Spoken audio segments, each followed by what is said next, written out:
विद्यार्थी मित्रांनो, मी लेखक राजेश मेशे ऑनलाईन आलेलो आहे. आजपासून आपण मराठी व्याकरणाची बॅच चालू करणार आहोत. सुरुवातीपासून मराठी व्याकरण आपण कव्हर करणार आहोत. एकदम कसं शॉर्ट ट्रिक्सनुसार एकदम मस्त ट्रिक्स तुम्हाला मी सांगणार आहे. मराठीमध्ये पैकीच्या पैकी मार्क्स मिळवायचे असतील तर आपले लेक्चर नक्कीच बघा. आणि बघा, मराठी व्याकरणाचं आपलं शॉर्टकट मराठी व्याकरण हे पुस्तक आहे. ते पुस्तक काय करायचं, तुम्ही उघडून बघत जा. ज्यावेळेस आपलं लेक्चर स्टार्ट होईल त्यावेळेस पुस्तकाचा पेज नंबर उघडत जा आणि मी जसं सांगेल तसं त्याची उजळणी करत जा. म्हणजे माहिती लिहित जा आणि तुम्ही नंतर लेक्चर संपल्यानंतर ते पुस्तक पूर्ण, ते धडा पूर्ण वाचून घ्यायचा. म्हणजे काय होईल, तुम्हाला ज्या गोष्टी शिकवल्या आहेत त्या सगळ्या तुमच्या डोक्यात डायरेक्ट कशा फिट होऊन जातील. तर आज आपल्याला सुरुवात करायची आहे वर्णमालेपासून, वर्णविचारापासून. आज आपल्याला वरण भात खायचा आहे. सगळे सुरुवातीला रेडी असाल तर लवकर लवकर कमेंट बॉक्समध्ये सांगा. आणि आपली ही बॅच सगळ्यांसाठी मोफत आहे. विद्यार्थी मित्रांनो, अजून एक परत एकदा सांगतोय, आपली ही बॅच मोफत आहे. त्याच्यामुळे मोफत बॅचचा अवश्य फायदा करून घ्या आणि तुमच्या मित्रांना पण नक्कीच या बॅचबद्दल माहिती सांगा. म्हणजे आपल्याला जास्तीत जास्त विद्यार्थ्यापर्यंत पोहोचता येईल. आणि हा माझा इथं व्हॉट्सअपचा नंबर आहे 7276771791. याच्यावर तुमचं नवीन विद्यार्थी जे असतील त्यांनी रजिस्ट्रेशन करा. जुन्या विद्यार्थ्यांना रजिस्ट्रेशनची गरज नाही आहे. फक्त नवीन जे विद्यार्थी आपल्याला जॉईन झाले असतील, अगोदर त्यांनी कधी मला कॉन्टॅक्ट केलं नसेल, त्यांनी मला कॉन्टॅक्ट करून त्यांचं रजिस्ट्रेशन करून घ्यायचं आहे. बघा, आता आपल्या लेक्चरला सुरुवात करायची आहे.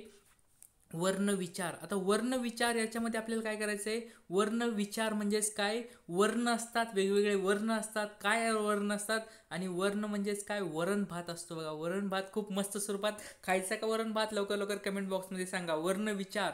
आता आपल्याला काय करायचं आहे, जे विद्यार्थ्याकडे आपले शॉर्टट्रिकचं पुस्तक असेल त्यांनी पेज नंबर 25-26 काढायचा आहे. त्याच्यावर वर्णविचार हा चॅप्टर आहे आणि त्या चॅप्टरमध्ये काय करायचं आपल्याला आता बघायचं आहे. सगळ्यात सुरुवातीला वर्णविचारामध्ये आपल्याला बघायचं आहे ते म्हणजे भाषा म्हणजे काय. आता सुरुवात, पहिलं लेक्चर आहे त्याच्यामुळे तुम्हाला सुरुवातीला मी बेसिक गोष्ट शिकवतो. बेसिक झाल्यानंतर पुढे आपल्याला फ्युचरमध्ये, पुढच्या लेक्चरमध्ये आपल्याला ट्रिक्स शिकवायच्या आहेत, ट्रिक्स घ्यायच्या आहेत आणि त्यानुसार सगळे मराठी व्याकरण कसं तोंडपाठ करून घ्यायचं आहे. त्याच्यामुळे टेन्शन घेऊ नका. रेडी असताल तर लवकर लवकर कमेंट बॉक्समध्ये सांगायचं आहे. बाजूला नोटबुक, पेन आणि आपलं शॉर्टकट मराठी व्याकरण पुस्तक घेऊन बसायचं आहे. सगळेजण रेडी आहात का? मी वाटलं तर 2-3 सेकंद देतो तुम्हाला. त्या 2-3 सेकंदामध्ये सुरुवात करायची आहे. त्याच्यामुळे लवकर लवकर रेडी असताल तर लवकर लवकर कमेंट बॉक्समध्ये सांगायचं आहे, हो सर रेडी आहोत, म्हणजे आपल्याला वरण भात खायचा आहे. चला, रेडी आहात का सगळे? एकदम मस्त वरण भात बनवला आहे सगळ्यांसाठी आणि वरण भात खाण्यासाठी सगळ्यांनी यायचं आहे. वर्णविचार पहिला आपल्याला आज टॉपिक घ्यायचा आहे, तो म्हणजे वर्णविचार. वर्णविचारपासून आपण सुरुवात करणार आहोत. रेडी आहात का? ठीक आहे, चला ओके. आता बघा, वर्णविचारामध्ये आपल्याला पहिलं आधी बेसिक समजून घ्यावं लागेल, भाषा म्हणजेच काय. आता भाषा म्हणजेच काय खूप सोपं आहे. बघा, याच्यामध्ये डोकं लावायची गरज नाही आहे, टेन्शन घ्यायची गरज नाही. अरे भाषा म्हणजेच काय, आपण जे बोलत आहे, बघा तुमच्यासोबत मी बोलत आहे ते काय आहे, एक भाषा आहे. म्हणजे भाषा म्हणजे काय असते, विचार व्यक्त करण्याचे साधन असते. बघा, माझ्या जे डोक्यामध्ये चालू आहे किंवा मला ज्या बोलायच्या, मला ज्या गोष्टी माझ्या मनात आहेत ते तुम्हाला सांगण्यासाठी मी एक साधन वापरत आहे. आणि साधन वापरत असताना ते साधनालाच काय म्हणतात, भाषा असं म्हणतात. आता वेगवेगळ्या भाषा असतात, जसं की मराठी आहे, हिंदी आहे, इंग्लिश आहे. अशा भरपूर साऱ्या भाषा आपल्या जगावर, या पृथ्वी तलावर वापरल्या जातात. तर त्याला काय म्हणतात, भाषा म्हणतात. त्यातली आपली भाषा कोणती आहे, मराठी भाषा. तशा मराठी भाषा आहे, त्याला आपण काय म्हणतो, मातृभाषा. आता प्रादेशिक भाषा असते. म्हणजे प्रादेशिक म्हणजेच काय असते, प्रत्येक एखाद्या प्रदेशामध्ये, म्हणजे बघा पुण्यामध्ये वेगळी भाषा बोलतात, कोल्हापूर, आपण असं विचार करू, पश्चिम महाराष्ट्रातली भाषा वेगळी असते, विदर्भाची भाषा थोडी वेगळी असते, परत अजून खानदेशामधली भाषा थोडी ट्रेनिंग वेगळी असते, मराठवाड्याची भाषेची ट्रेनिंग वेगळी असते. तर या सगळ्यानुसार काय, त्याला काय म्हणतात, प्रादेशिक भाषा. तर अशा स्वरूपात भाषेचे वेगवेगळे प्रकार आहेत. ते तुम्हाला नंतर तुम्हाला ते सांगेलच मी हळूहळू. ती पुढची जी गोष्ट असते ती म्हणजे लिपी म्हणजेच काय. आता पुढचा जो मुद्दा आहे बाजूला लिहून ठेवा. आता भाषा बघितलं, लिपी म्हणजेच काय. बघा, आवाजांचे किंवा ध्वनीचे सांकेतिक खुणांचं आपण लिखाण करतो. बघा, म्हणजे एखादी गोष्ट जर आपल्याला बोलून सांगता येत नसेल, बघा जे आता एक उदाहरण देतो, जे समजा लोक मुकी आहेत, त्यांना बोलता येत नाही, पण त्यांचे फिलिंग्स त्यांना जर किंवा त्यांचे बोलणे जर दुसऱ्याला, त्यांच्या मनात काय चालू आहे ते दुसऱ्यांना सांगायचं असेल तर ते कसे करतात, ते काहीतरी बाबा काहीतरी खुणा काढतील किंवा काहीतरी असं थोडंफार लिहून दाखवतात दाखवतील, चित्र काढतील किंवा एक एक प्रकारे त्यांचा संदेश ते दुसऱ्यापर्यंत पोहोचवण्यासाठी काहीतरी गोष्ट लिहून ठेवतील, खुणा करतील.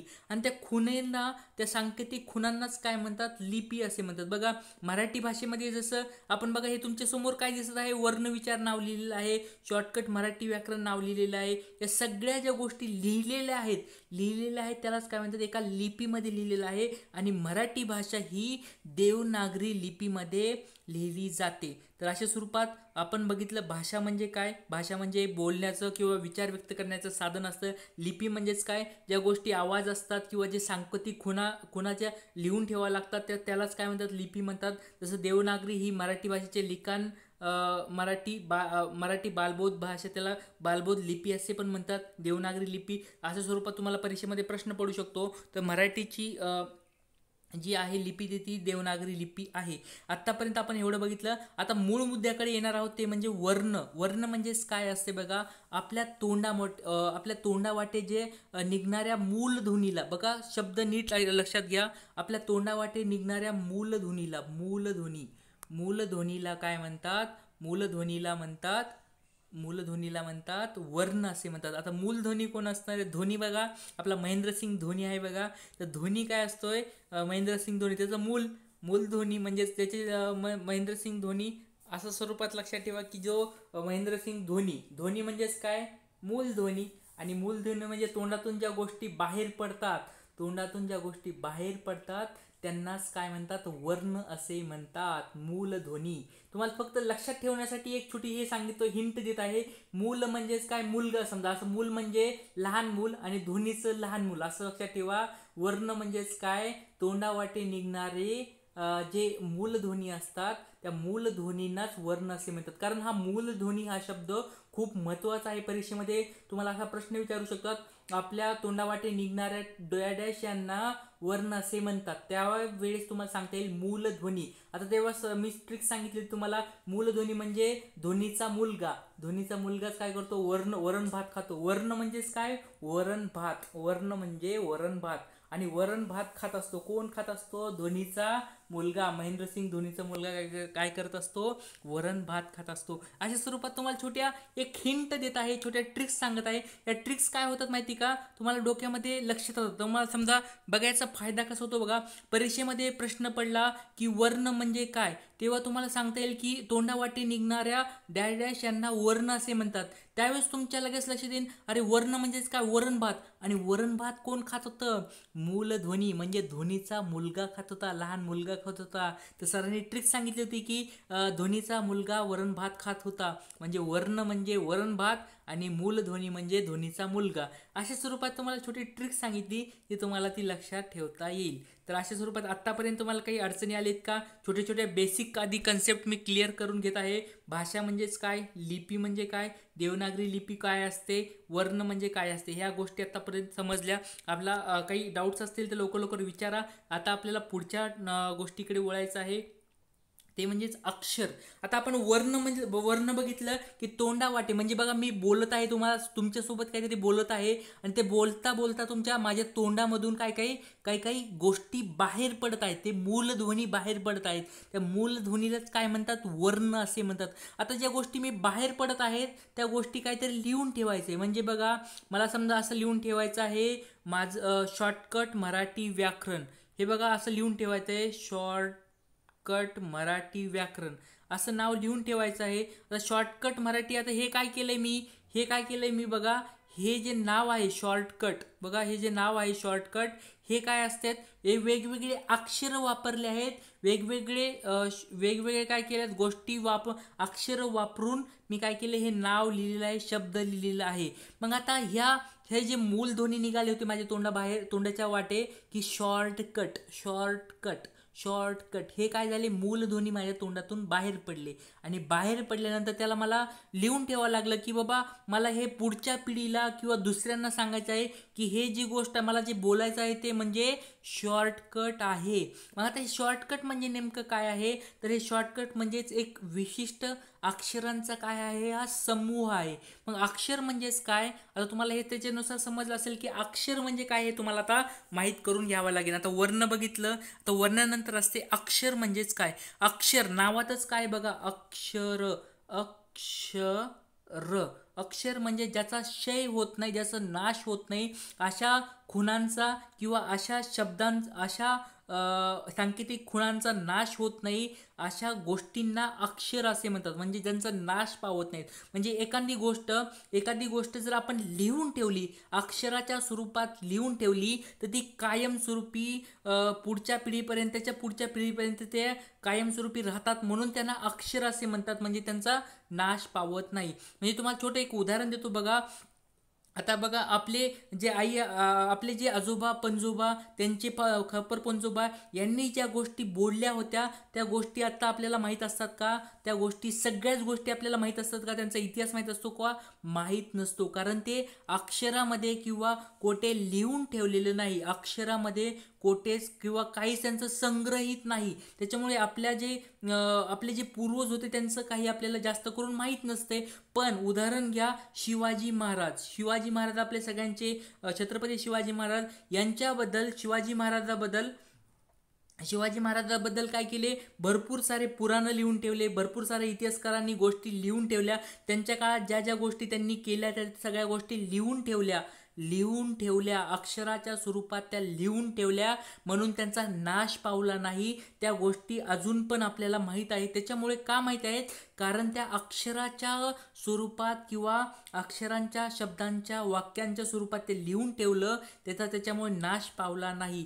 त्याच्यामुळे अक्षर म्हणजेच काय? ज्याचा नाश पावत नाहीत. अशा गोष्टीला तुम्हाला समज असेल. आता बघा, शिवाजी महाराजांच्या ज्या कीर्ती आहेत ती आता वर्षोनवर्ष आपल्या 100 पिढ्या पुढे आपण ते सांगू शकतो. कारण त्या अक्षराच्या स्वरूपात त्या लिहून ठेवल्या आहेत. पण आपल्या काही ज्या गोष्टी असतात त्या ज्या लिहून ठेवता येत नसतात, ज्या बोललेल्या असतात त्या संपून जातात, नष्ट पावतात. मग नष्ट नाव पावण्यासाठीच काय करावं लागतात? त्या गोष्टी लिहून ठेवायला लागतात. बघा, भगवद्गीता, श्रीकृष्णाने भगवद्गीता कितीतरी 1000 वर्षापूर्वी सांगितलेली आहे. पण ते शब्द त्यांचे जे बोलले होते ते विरघळून गेले, हवेमध्ये विरघळून गेले.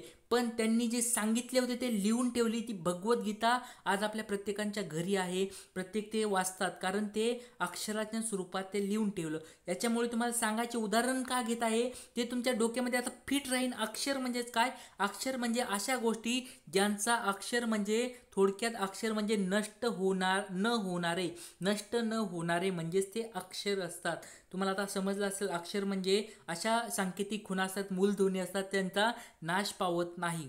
आता अक्षर बघितलं. आता आपल्याला पुढे जायचं आहे. आत्तापर्यंत तुम्हाला काही डाऊट्स असतील तर लवकर लवकर विचारता. आणि तुम्हाला मी बेसिक आता सगळ्या गोष्टी शिकवत आहे. आणि जर बेसिक समजलं तर तुम्हाला सगळे पुढचे प्रश्नाची उत्तरं देता येतील आणि परीक्षेमध्ये पैकीच्या पैकी मार्क्स मिळवतील. कारण तुमचा बेसच जर कच्चा राहिला, तुम्हाला वर्ण म्हणजेच काहीच माहीत नसलं, अक्षर म्हणजे व्यवस्थित तुम्हाला माहीत असते, तुम्ही वाचलेलं असतं, पण तुम्हाला त्याचं एकदम ते काय आहे बाबा, नेमकं काय आहे ते तुम्हाला ते लक्षात येत नसतं. त्याच्यामुळे त्या गोष्टी मी तुम्हाला बेसिक पासून सुरुवात केली आहे. तर विद्यार्थी मित्रांनो, आत्तापर्यंत तुम्हाला लेक्चर हे घेत आहे तसं समजत आहे का? किंवा तुम्हाला काय बोलतो त्याला हार्डनेस, त्याला काठिण्य पातळी आपल्या लेक्चरची वाढवायची आहे का? अशा स्वरूपातच तुम्हाला बेसिकपासून कॉम्प्लेक्स किंवा सोप्यापासून अवघडाकडे आपल्याला जायचं आहे का? डायरेक्ट तुम्हाला अवघडाकडे शिकवायचं आहे? लवकर लवकर कमेंट बॉक्समध्ये मला सांगा. मी तोपर्यंत 1 सेकंद तुम्हाला कमेंट्स लिहिण्यापर्यंत थोडं थांबतो. तुम्हाला असंच बेसिकपासून शिकवायचं आहे का डायरेक्ट तुम्हाला ट्रिक्स शिकवायच्या आहेत? पुढे डायरेक्ट आपल्याला अवघड जे गोष्टी शिकवायच्या आहेत, तर अवघड गोष्टी तुम्हाला डायरेक्ट शिकवल्या तर तुमच्या डोक्याचे थोडे वरून जातील. म्हणून तुम्हाला थोडं बेसिक शिकवत आहे. तर अशा स्वरूपात घ्यायचं का थोडं हार्डमध्ये घ्यायचं? लवकर लवकर कमेंट बॉक्समध्ये सांगा. आपल्याला सगळ्या गोष्टी सांगतात त्यात, पण तुमच्यासाठी तुम्ही जसं सांगताल त्यानुसार आपण लेक्चर घेणार आहोत. लवकर लवकर कमेंट बॉक्समध्ये सांगा. आणि तोपर्यंत सर्व विद्यार्थ्यांना एकच सूचना आहे, एक रिक्वेस्ट आहे, आपले शॉर्टकटचे हे पुस्तकं नक्की वाचून बघा आणि तुमच्या मित्रांना नक्की सांगा. विद्यार्थी मित्रांनो, लेखक राजेश मेशे सर तुमच्यासाठी थोडा वेळ देत आहेत ना, तर सरांचा पण थोडा फायदा करा, सरांना पण थोडं मोठं बनवा आणि सांगा तुमच्या मित्रांना की आपले राजेश मेशे सरांचे शॉर्ट ट्रिक्सचे पुस्तकं नक्की वाचा. तुम्हाला नक्कीच पैकीच्या पैकी मार्क्स मिळतील. तर चालेल विद्यार्थी मित्रांनो, अशाच अवघडापासून आपल्याला सोप्यापासून घ्यायचे. ठीक आहे, आपण सोप्यापासूनच आता सुरुवात करूया.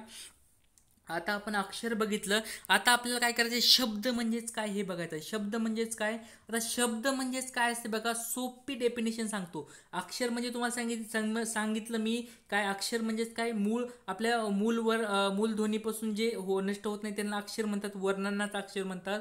आता शब्द म्हणजेच काय, शब्द म्हणजे अक्षरांचा समूह असतो. काय, अक्षरांचा समूह.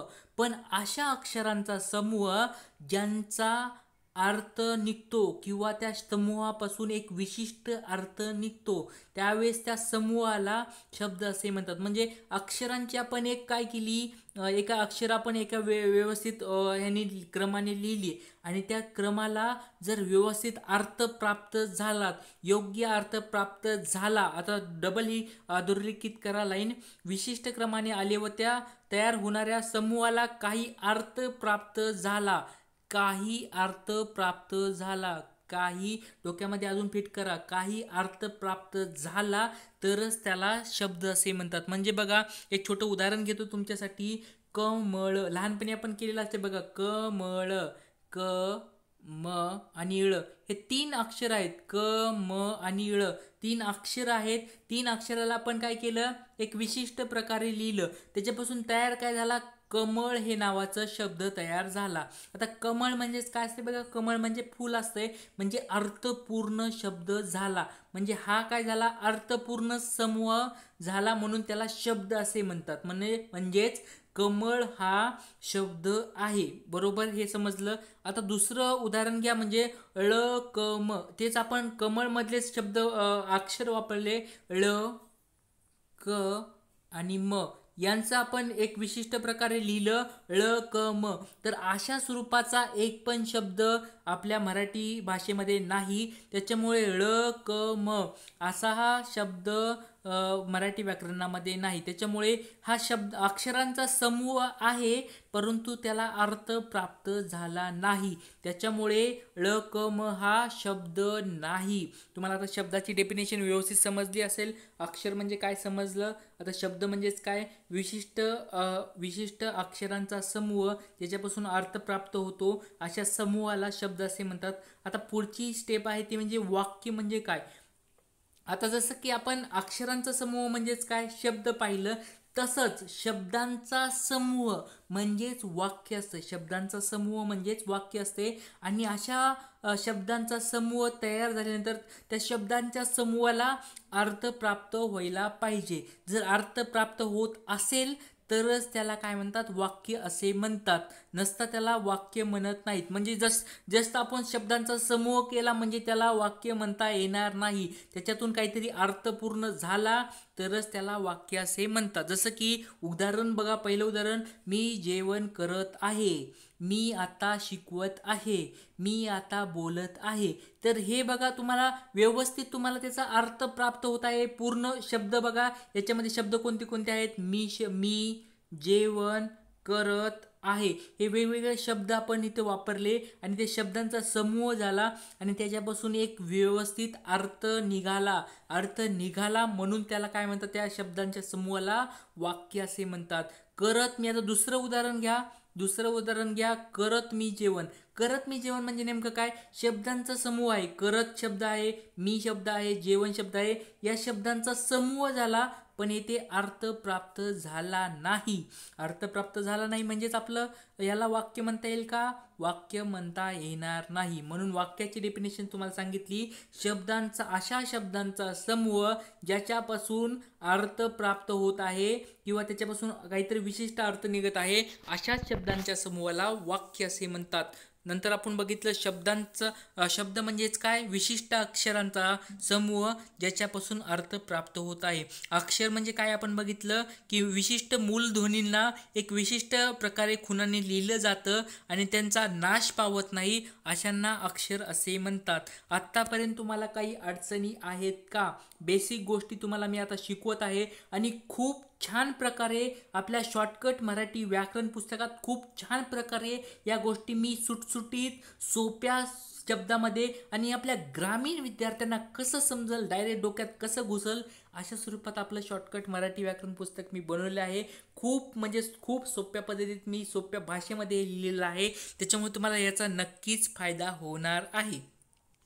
तर आता आत्तापर्यंत काही अडचणी असतील तर लवकर लवकर कमेंट बॉक्समध्ये सांगा. अडचणी नसतील तर आपल्याला पुढे जायचं आहे. आता आपल्याला पुढे जायचं आहे म्हणजे ते म्हणजे 12 खडी वर्णमाला म्हणजे काय ते सांगायचं आहे. आता याच्यानंतर तुम्हाला काय सांगणार आहे, 12 खडी आणि वर्णमाला. चला आपल्या शाळेमध्ये लहानपणी चला अंगणवाडीमध्ये रे अन्न साच, आ रे आईचं, ई रे काय, ई रे असं काय काय काय आपण लहानपणी करायचंच बघा. क ख ग घ न च असं म्हणजे तुम्हाला आता लगेच लहानपणी तुम्हाला बालवाडीत बसल्या बसल्या वाटलं असेल रे अन्न साच, आ रे आईचं बघा, आहा. आपण लहानपणी अशा गोष्टी केलेल्या आहेत. आणि वर्णमाला वर्णविचार आपण लहानपणी बालवाडीला शिकलेला आहोत, पहिलीला शिकलेला आहोत, दुसरीला शिकलेलो आहे. या सगळ्या गोष्टी आपल्या लहानपणी शिकलेल्या आहेत. त्याच्यामुळे या गोष्टी सगळ्यात सोप्या आहेत. त्याच्यामुळे काय करा, फक्त आणि फक्त विचार करा की ह्या गोष्टी आपण लहानपणी शिकलेलो आहेत.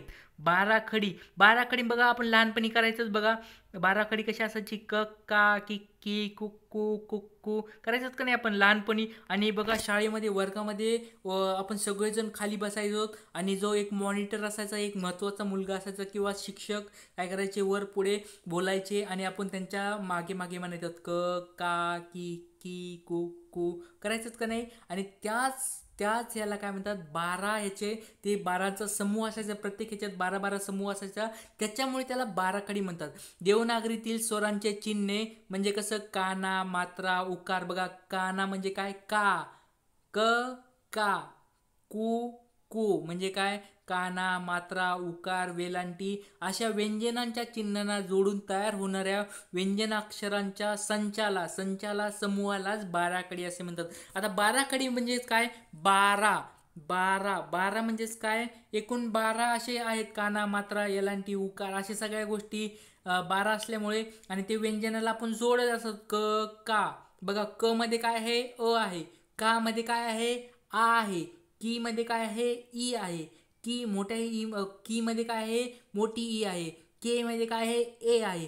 तर अशा सगळे काय झाले, 12 एकत्र आले आणि 12 होऊन त्याचे काय झाले, 12 वाजले. तर अशा स्वरूपात तुम्हाला लक्षात ठेवा, 12 खडी म्हणजेच काय, असे 12 वेगवेगळे त्यांनी हे केले आणि 12 पासून 12 खडी तयार झाली. आणि खूप सोपं आहे बघा विद्यार्थी मित्रांनो, याच्यावर डोकं लावायची गरज नाही. लहानपणी या सगळ्या गोष्टी आपण घेतलेल्या आहेत, वाचलेल्या आहेत.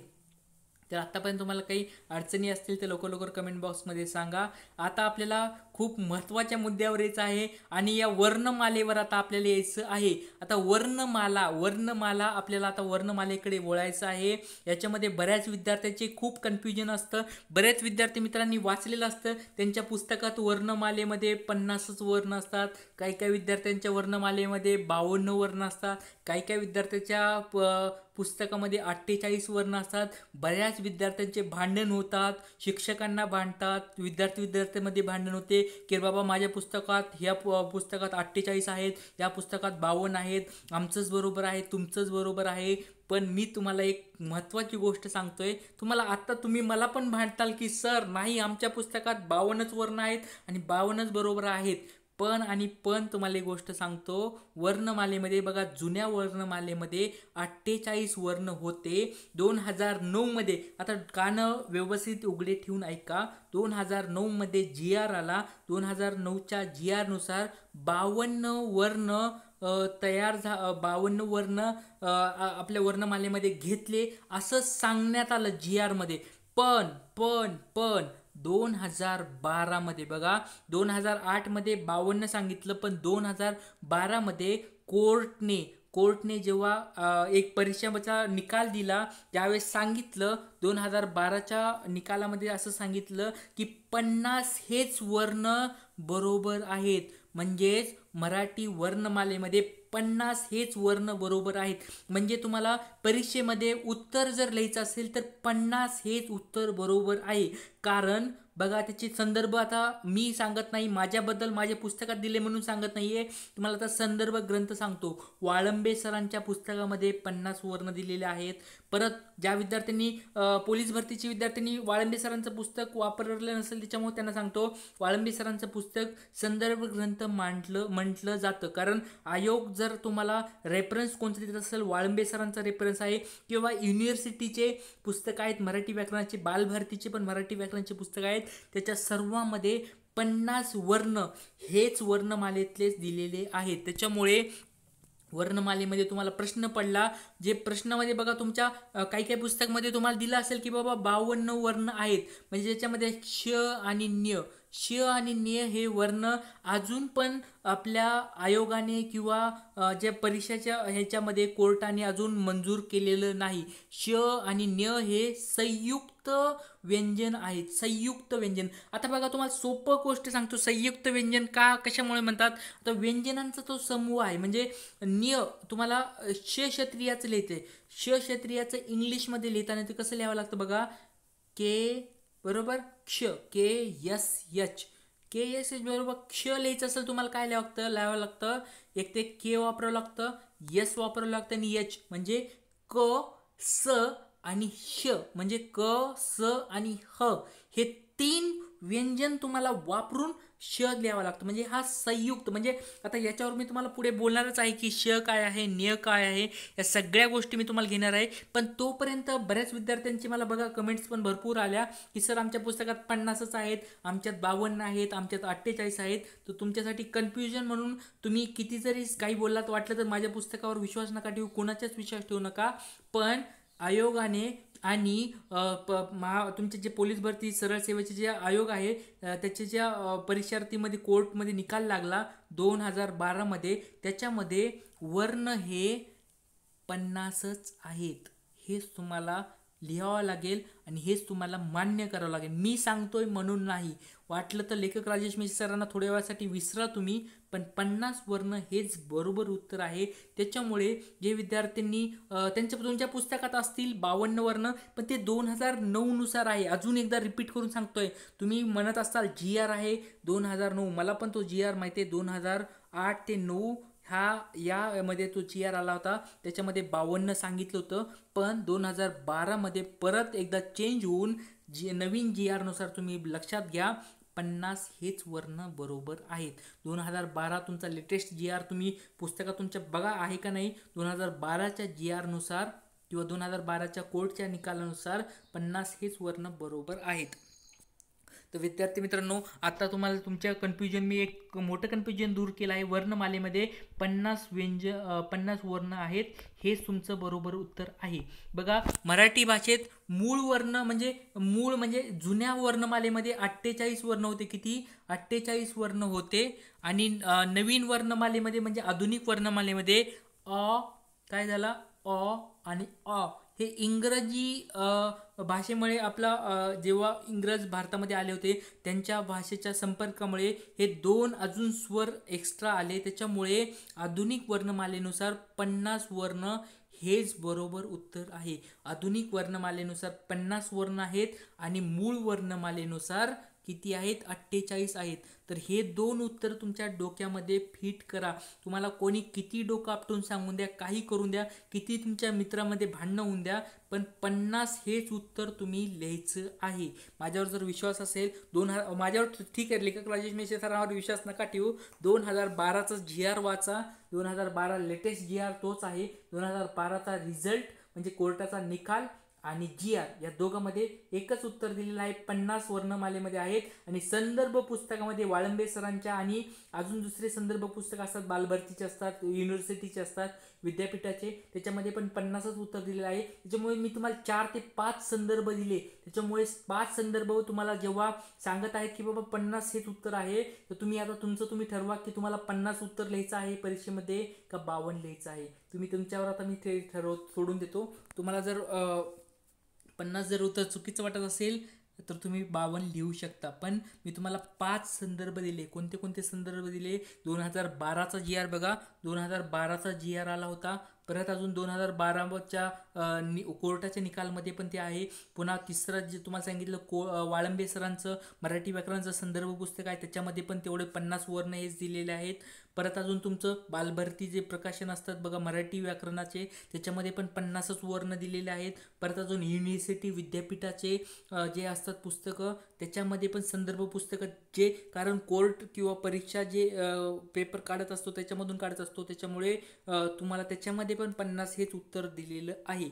वर्ण हे 50च दिलेले आहे, त्याच्यामुळे तुम्हाला 50 हेच बरोबर उत्तर आहे.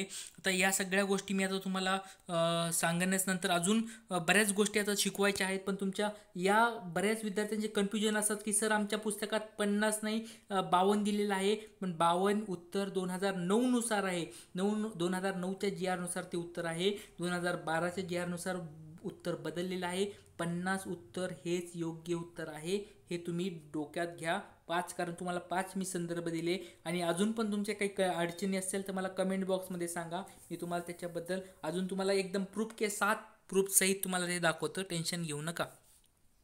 चला विद्यार्थी मित्रांनो, आज आपल्याला पुढे जायचं आहे. बऱ्याच गोष्टी, मूळ वर्णमाला काय असते, आधुनिक वर्णमाला काय असते, स्वर काय असतात, व्यंजन काय असतात, बऱ्याच गोष्टी आपल्याला शिकायच्या आहेत बघा. ह्या फक्त एकच गोष्टीकडे हे टेन्शन घेऊन बसू नका की वर्णमालेमध्ये 50 आहेत का 52 आहेत. त्याचं मला वाटत नाही की यावेळेस प्रश्न पण पडेल का नाही, पण बऱ्याच विद्यार्थी मित्रांमध्ये एकच चर्चा असते, सर आमच्या पुस्तकात 52 आहेत, आमच्या ह्याच्यामध्ये 50 आहेत, आमच्यात 48 आहेत. त्याच्यामध्ये वेळ घालू नका. एकच उत्तरल्या 50 वर्णमालेमध्ये आहेत.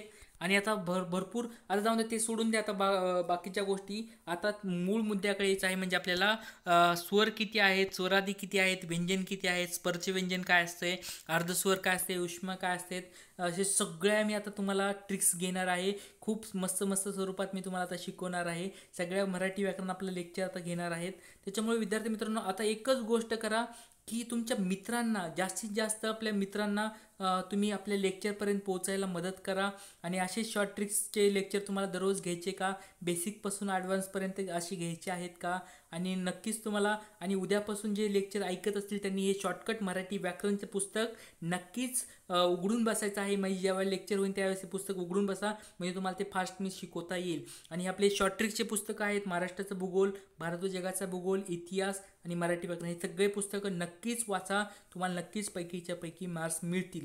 त्याच्यामुळे, आणि आपलं संध्याकाळी 9 वाजता महाराष्ट्राचं भूगोलचं लेक्चर असतं, ते पण लेक्चर दररोज ऐकत जा. आणि सकाळी आपलं शॉर्टकट मराठी व्याकरणचं लेक्चर होणार आहे 11 वाजता, आणि संध्याकाळी 9 वाजता महाराष्ट्राचे भूगोल. हे दोन्ही लेक्चर फ्री ऑफ कॉस्टमध्ये आहेत.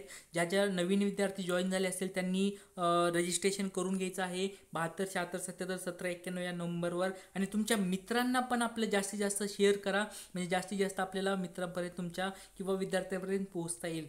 तर तुम्हाला काही अडचणी असतील तर नक्कीच मला विचारा. मी नक्कीच तुम्हाला सदैव मदत करण्यासाठी, सहकार्य करण्यासाठी किंवा तुमच्या अडचणी दूर करण्यासाठी तत्पर आहे.